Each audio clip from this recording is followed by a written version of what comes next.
بسم اللہ الرحمن الرحیم۔ MCM 301 کمیونیکیشن سکلز کا جو کوئز 2 ہے وہ ہم کرنے جا رہے ہیں۔ اس کا جو کوئز 1 ہے وہ ہے which of the following is the first step in order to overcome communication barrier. تو اس میں وہ کہہ رہے ہیں کہ جو کمیونیکیشن بیریئرز ہوتے ہیں، جو ہماری کمیونیکیشن میں رکاوٹیں ہوتی ہیں، ان کو ہم کیسے اوور کم کر سکتے ہیں۔ تو یہ ہے to organise the most common barriers and then understand their negative impact on communication.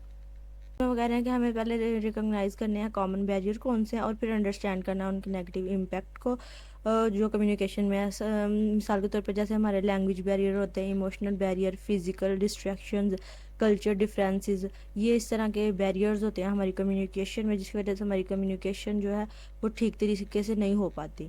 تو یہ ہمارا جو کریکٹ آپشن ہے۔ سیکنڈ آپشن سیکنڈ کوئز ہے ہمارے پاس a presenter who speak too loudly may be perceived as which of the following. وہ کہہ رہے ہیں کہ بومباسٹک ایک جو ہوتا ہے بہت جیسے غصے میں بندہ بول رہا ہو، والیوم بہت ایکسیسو ہو، ٹھیک ہے، بول رہا ہے جیسے کوئی مطلب ایگزیجریٹ ہو گیا ہوا ہے، بہت اگریسو، وہی جیسے بہت زیادہ غصے میں آ گیا ہوا ہے، فورسفل ہو گیا ہوا ہے۔ اور تھرڈ والا ہے inattentive to listener, speaking too loudly can make listener uncomfortable especially if presenter is not paying attention to their audience۔ so یہ بھی بہت جو ہے نا ہوتا ہے لوڈلی بولنے کا نقصان۔ یہ جو تینوں ہیں یہ ہمارا آ جائے گا all of the given options, یہ ہیں جو لاؤڈلی بولنے کے نقصانات کہہ سکتے ہیں ہم۔ تھرڈ والا MCQ ہے ہمارے پاس filters dash the continuity of communication. Continuity of communication مطلب کہ جو ہماری کنٹینیوسلی ہم کر رہے ہوتے ہیں، فلٹرز جو ہوتے ہیں وہ کیا کرتے ہیں، انٹرپٹ کرتے ہیں۔ انٹرپٹ فلٹر مطلب جیسے ہم کہتے ہیں یا لائک ایسے ہم کرتے ہیں نا کمیونیکیشن میں، تو جب زیادہ ہم ایسے فلٹرز یوز کرتے ہیں نا تو اس میں جو ہمارا کمیونیکیشن میں بہت سا گیپ آ جاتا ہے، تو اس لیے جو ہے نا یہ ہمارے کمیونیکیشن کو انٹرپٹ کر دیتے ہیں۔ فورتھ MCQ ہے ہمارے پاس being resistant to issue which are contrary to already existing ideas hampers the process of communication. اس میں یہ کہہ رہے ہیں کہ بینگ ریزسٹینس ٹو آئیڈیا اور information that contradict existing belief اور آئیڈیا۔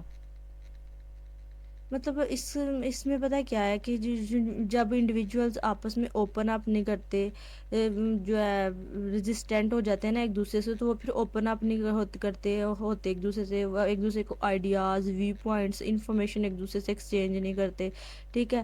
تو اس وجہ سے پھر وہ ان کی جو پوٹینشیل ہے وہ ریڈیوس ہو جاتی ہے، انڈرسٹینڈنگ اور کولیبریشن جو ہوتی ہے ان کی آپس میں وہ بہت زیادہ ڈیمیج ہوتی ہے، مطلب وہ امپیکٹ ہوتا ہے اس پہ۔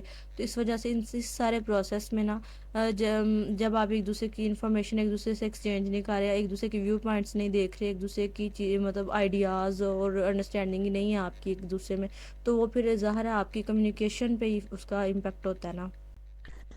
نیکسٹ MCQ ہے ہمارے پاس پور ریٹینشن ادھر on the part of the sender اور on the part of receiver can create problem اور لیڈ ٹو ڈیش۔ تو یہ ہیٹرڈ لگا ہوا ہے لیکن یہ ہمارے پاس جو ہے نا غلط آپشن ہے۔ ہمارے پاس جو کریکٹ ہے وہ ہے misunderstanding. Effective communication require both parties to retain and understand the information being exchanged. Poor retention can lead to misunderstanding. مطلب اس کا مطلب یہ ہے کہ جب دونوں پارٹیز آپس میں ایک دوسرے کے ساتھ انفارمیشن ایکسچینج کر رہی ہیں تو وہ ان کی پوری اٹینشن ہونی چاہیے اس چیز کے اوپر۔ اگر پوری اٹینشن نہیں ہوگی سینڈر میں یا ریسیور میں، اور وہ دھیان نہیں دیں گے اپنی انفارمیشن میں، تو وہ پھر ایک مس انڈرسٹینڈنگ کریٹ ہو جائے گی۔ نیکسٹ آپشن ہے ہمارے پاس all of the following show the qualities of effective speaker except one which one. ہم دیکھتے ہیں فائنڈ دا کامن ٹریٹس، ٹھیک ہے، یہ افیکٹو اسپیکر کا ٹریٹ ہے، کوالٹی ہے۔ Understand the nature of audience and adapt speeches to audience, ٹھیک ہے، to keep in mind the audience care, یہ بھی ٹھیک ہے۔ To avoid the audience choice, یہ نا کوالٹی ایک اچھے اسپیکر کی نہیں ہے، جو اپنے آڈینس کی بات کو صحیح طریقے سے نہیں سمجھتا یا ان کی چوائس کو اپنے مد نظر نہیں رکھتا، تو یہ ایک غلط کوالٹی ہے۔ پارشل اور marginal listening can distort the intent of the which of the following. اس میں وہ یہ پوچھ رہے ہیں کہ پارشل اور مارجنل لسننگ میں کیا چیز ہماری ڈسٹورٹ ہوتی ہے. تو پارشل اور مارجنل لسننگ مین کہ آپ کا جو آڈینس ہے یا لسنر ہے آپ کے ساتھ فلی انگیج نہیں کر رہا, آپ کی بات کو انڈرسٹینڈ نہیں کر رہا, تو اس وجہ سے پھر جو آپ کا میسج ہوتا ہے نا وہ مس انٹرپریٹیٹ ہو جاتا ہے, تو وہ پھر ڈسٹورٹ ہو جاتا ہے. تو اس میں جو ہمارے پاس کریکٹ آنسر ہے نا وہ ہے میسج.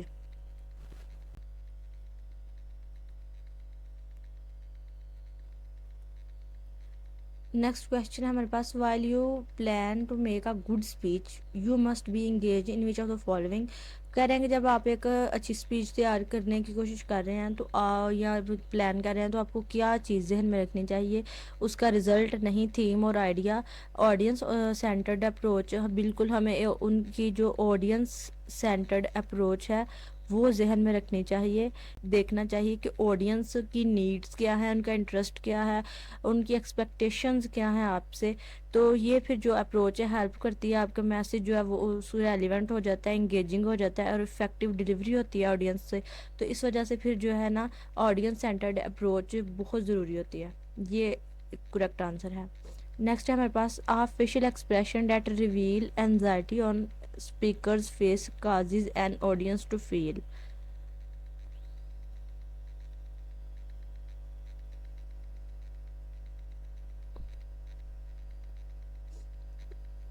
وہ جب آپ کا فیس کے اوپر ایک انزائٹی ہوگی یا آپ کے ایکسپریشن ایسے عجیب و غریب سے ہو رہے ہوں گے, تو پھر جو آڈینس ہے وہ آپ کے ساتھ صحیح طریقے سے انگیج نہیں ہو پائے گی, تو وہ اینکشیس اور ان ایزی ہو جائے گی.